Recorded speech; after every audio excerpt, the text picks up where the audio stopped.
Hi and welcome to the second programme of Pirates.Net. In tonight's programme the opposition is Swindon Ice Lords, formerly the Wildcats. Thursday night saw another disastrous result as Pirates were muled by a strengthened Medway Bears squad, the score 6-3. Last night Pirates were again beaten by the Solihull Blaze, the score 13-2. Swindon will have the advantage tonight, already beating Pirates confidently at their own rink. With 8 games played and just 1 win, Pirates have sunk to the bottom of the Premier Division table. However, they do have 3 games in hand and are looking to keep afloat. Swindon have played 10 games, won 7 and lost 3. Swindon won last night 6-3 against the Kingston Hawks. They're second from the top in the league. Good news as Kevin King has decided to play for the Peterborough Pirates. I'm sure most of you watching will already have heard of Keith Picks's resignation. We're going to be talking to Dick Britton now about the Pirates' recent developments. Hello Dick, what is the current situation now that Keith Picks has resigned? I'm sure everyone's aware that Keith's no longer part of the club from the local press releases that have gone out, and basically I'm looking after things on a day-to-day basis, and we're looking to try and secure a major backer as soon as we can, and there's discussions going on in the background, and I feel quite optimistic about that. Excellent. Do you think the situation, though, will ever be resolved? By the situation, do you mean the seesaw that we always seem to be on? I think it needs to be. I think one of the things that the last year has taught everyone is that we need to have a full-time professional organisation backing up the team. And Keith's found out that he can no longer run his business and do that. And I think that if we can continue the negotiations that are ongoing, the people that we're talking to certainly have the administration and the backup to run the team professionally, and on the back of that I think we would stop the seesaw. It then frees off the team just to do the business on the ice. Thanks a lot, Dick, for your comment. It's my pleasure. I'd like to thank Bell Cable Media for their continued support of the Peterborough Pirates. Thank you very much. You're welcome.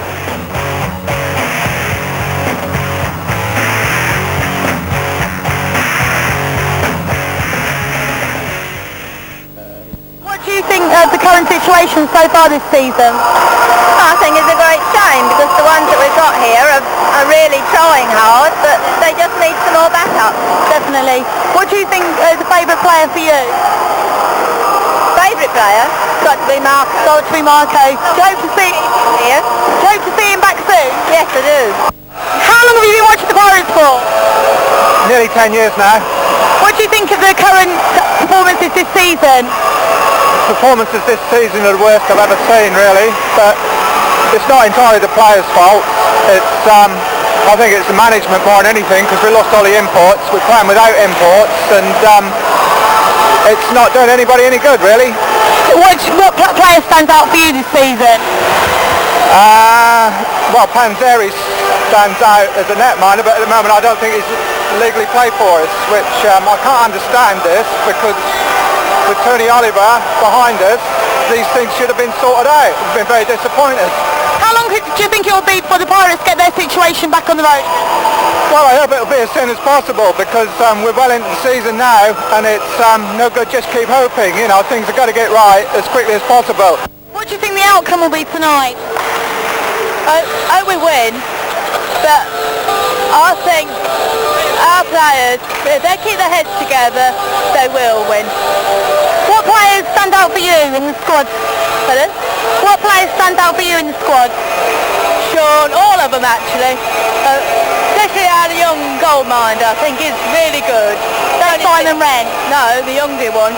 Oh right, Gareth Davis. Yeah, he's only 16.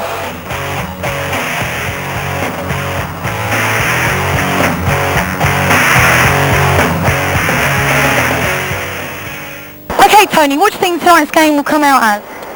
It's going to be a tough game for us tonight, but I'm always, even though we've only won 1 game, I'm always confident in our own barn. We're going to do something for our fans sooner or later. But this, I personally think this is the best team in the league, Swindon. They played some great hockey last week against us, very well organised, and Stan Marple's got them on the jump for every shift. They're playing some good hockey. Kevin King's playing now. What strengths will this add to the squad? Kevin King will add depth. He gives a little bit of jump that we've been lacking, and big fan of Kevin King's, always has been, and he's a good friend of mine, and I know he'll do the job for us. Excellent. Thanks a lot, Tony.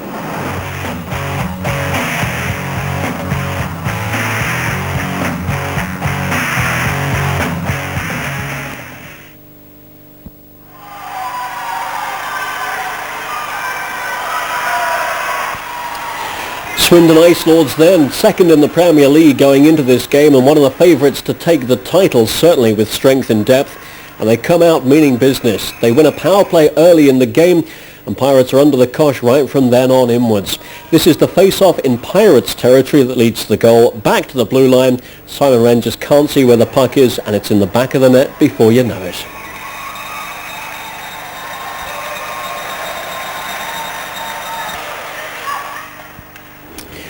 We're midway through that first period. Pirates can't get a grip. Here's the shot. It's saved by Simon Wren, but the puck is still loose. The unmarked player right in front of the goal, and it's 2-0.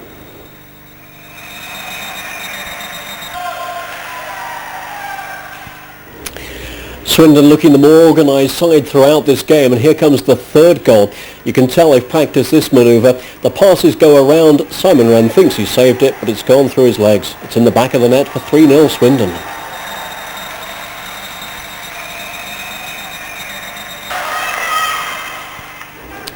Three goals behind, but Pirates aren't taking this lying down. In the corners, working hard for it. Watch the man in the goal mouth. Al Latre finds himself unmarked there. Puck's in the net. It's 3-1.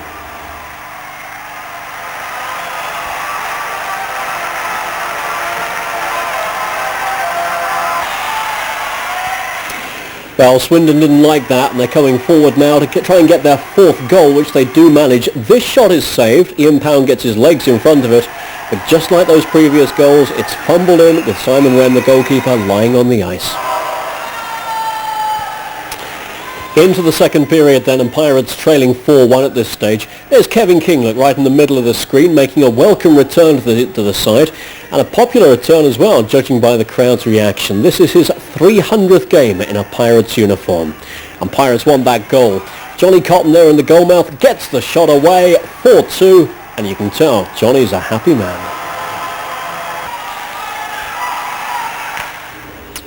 So Pirates back in the game, and straight from the face-off, John Downs dumps it in the corner, chases it himself. He makes this goal. Big hit there, allowing John Cotton the puck. John feeds brother Darren. Oh, yes! 2 goals in 20 seconds. Pirates just 4-3 behind. Game on, and Swindon realise they've got to work hard for their victory. Pirates now have lost Ian Pound, the influential defenceman, and Carrie Biette there scores the first of Swindon's comeback goals.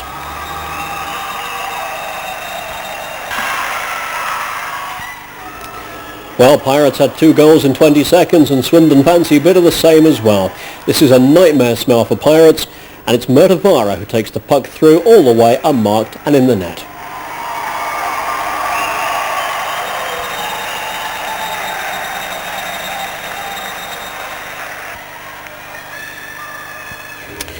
Poor old Pirates can't put a foot right now. Kevin King loses his footing from the face-off, and Dan Pratcher helps himself to an easy goal. That's 3 in a minute and a half. So from 4-3 to 7-3 in the space of just seconds, and here's another breakaway for Swindon. Pirates really are up against it. Robin Davison has another goal. That's 4 in 2 minutes, and Pirates trail 8-3 at the second break.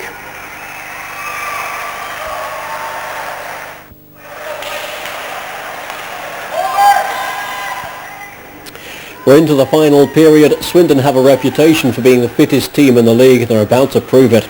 As Pirates tire badly, the goals just keep on coming, I'm afraid. This first one of the period is Carrie Biette's.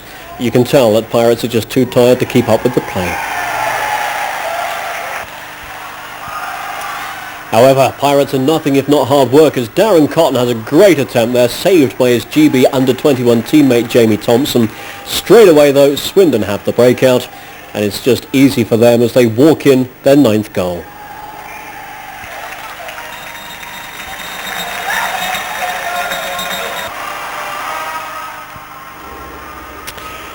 The scoring never seems to stop. Here's a good example of how the man in the crease can affect a goal. Brian Larkin's shot was just deflected at a completely different angle. Simon Wren couldn't see it. It's no wonder Simon Wren was looking tired. He's been facing shots at the rate of more than one per minute throughout this game. And Swindon know the best way to catch a tired goalkeeper is with a wraparound goal. Dickey does it. It's their 12th goal of the night. Pirates seem just dead on their feet by this closing stage of the game. Simon Howard has the chance there to tip the puck in, but it doesn't work for him. And Pirates just can't chase it. The legs are gone. Swindon, though, still fit and still chasing everything they can. Robin Davison has this final goal, and it's another wraparound, just like the last one.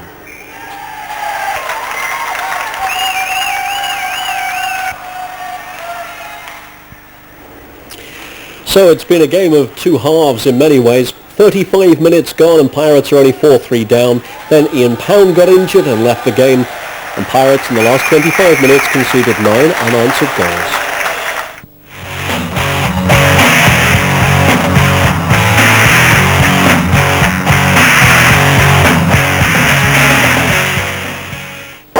Tonight's game, a disappointing result, Tony. Can you tell me what happened? Yeah, said before the game that this was the best team we've met this year, and they proved that again tonight. Honestly thought we had a chance there when we pulled the goal back, and but it's a long, hard slog for the boys, and it's proving more and more every game that we lack 3 or 4 bodies. I just hope that someone can come up with some answers for us financially within the next couple of days. We've got Sean Wright in town now, and there's a couple more we're talking to. All we can ask is plead with someone to help us out financially so we can finish off the building of the team.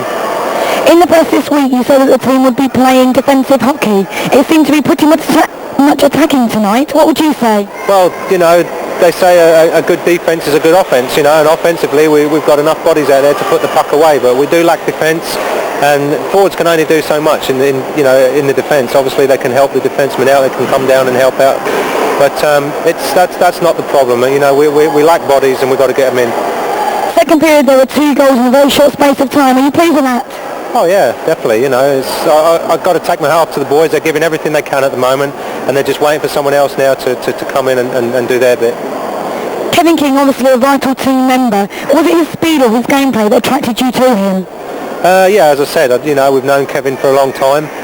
It was touch and go whether we had him back here this year, and but that was a few decisions we made, and unfortunately weren't here for the start of the season. But now we've sort of bit our lip and realised we've probably made a mistake there, and we've got Kevin in now. Still early in the season, so lots of hockey left, and he's going to do a good job for us. When Simon Wren took a knock in the third period, did you not see that maybe an opportunity to replace him with Gareth Davis? Well, yeah, there was times there where it looked as though Simon needed to be rested. He's getting a lot of rubber thrown at him at the moment, and he's doing a good job for us. He's a good kid. You played well tonight. Things are looking up for the Pirates at last. Do you think that this was a shape of things to come, Tony? Oh, definitely. I've said it all along. We're a good team. We've got a good nucleus of British players. We've probably got the most British players on a roster in our league, and we'd like to be proud of that. And we're just looking for 1 or 2 imports now. Someone, as I say, keep saying it, back us, get a couple of imports in, and I think we'll be there. With the financial situation so far, do you think you could entice these players to the club? It's always going to be hard when you're down in the basement, but I think we can. Yeah, everyone knows we're a good team, and these teams that are coming in here, they know that once we get the bodies in, they're going to have a game on their hands. Thanks a lot, Tony, and good luck for the future.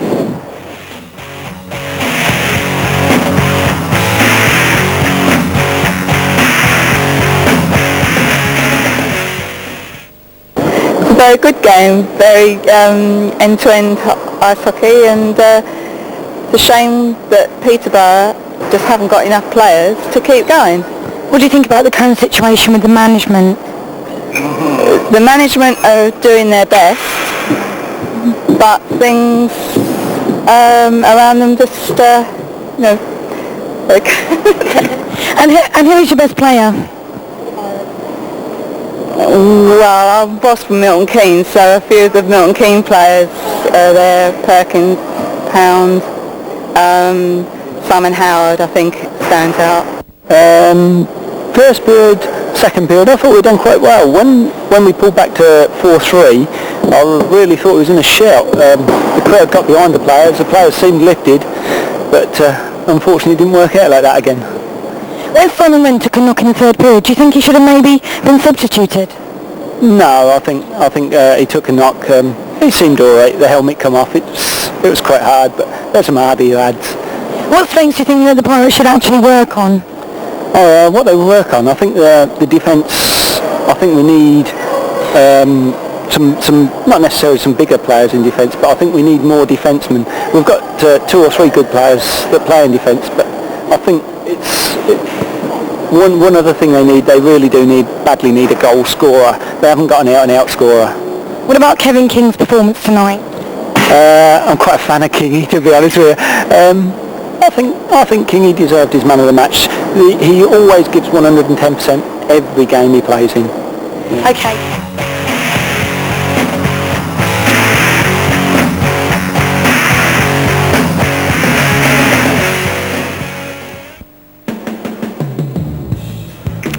Right, let's take a look at last weekend's results and then the league table. Starting with a Thursday night game, it was Peterborough in Medway, and I'm afraid a 6-3 defeat for the Pirates. Paul Constantin scoring 4 of the goals against us, while Pirates came from Stuart Parker, Al Latre and Simon Perkins. On Saturday, Slough Jets had their second shutout in the space of 3 weeks as they beat Guildford Flames by 6-0. Swindon Ice Lords, prior to their trip to Peterborough, had a 6-3 home win over Kingston Hawks, and Telford Tigers beat Medway Bears by 8-2. Peterborough Pirates, playing their umpteenth game against Solihull Blaze this season, were beaten 13-2 by the Premier League leaders. Mind you, having said that, just a couple of days earlier, Solihull had beaten Telford by 13-1.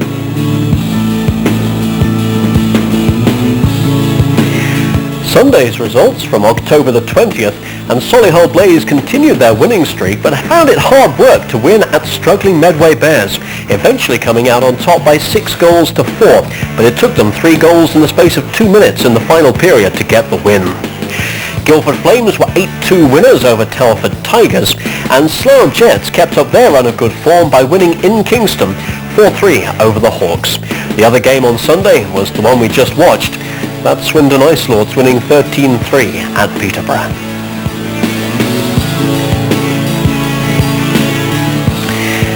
So, all those results leave the Premier League table looking like this. Solihull still top, they've lost just twice out of 12 outings. Swindon Ice Lords hot on their heels, they might be 4 points behind, but they do have a game in hand, don't forget. And Slough Jets also have 2 games in hand as they trail by 6 points behind the Solihull Blaze.